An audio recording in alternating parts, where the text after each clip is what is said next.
እሺ እንጃ እደውላለሁ።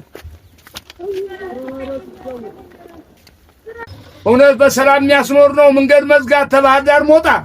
አሁን የውጭም ሆነ የውስጥ ልጆቼ ተቆርቋሪዎች የአገሬ ልጆች አንድ አንገብጋቢ የመከራ ችግር ልማት ምንድነው ቢባል ተውሃ ተመብራት ተመንገድ ቢሉት አሁን አንዱ መሀይም ወይ ውሃን ወይ መብራት ነው የሚል ዋናው መንገድ ነው ዋናው ልማት።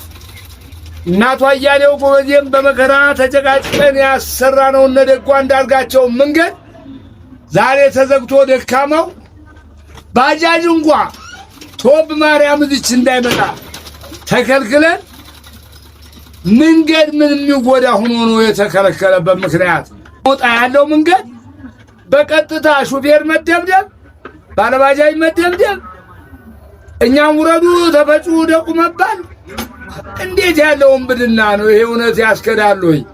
ከባህር ዳር ሞጣ ያለው መንገድ ይከፈት ቢባል አንድ ባለስልጣን በቀጥታ ህይወት ያልፈል እንጂ አለ ነው የሚባለው።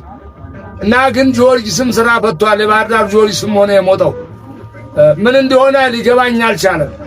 ይሄ መንገድ በአስቸኳይ ቢከፈት ወደ ወገኖቻችን ብንገናኝ ገበያውም ኑሮ ውድነትም ይቀንሳል። ከባህር ዳር ሞጣ አደገች ሀገር ላይ ዘግቶ ዞ አትንቀሳቀሱም ብሎ እንደኛ ያለ ደካማ ለጋሬ ብቻ 150 ብር ከፍያለሁ።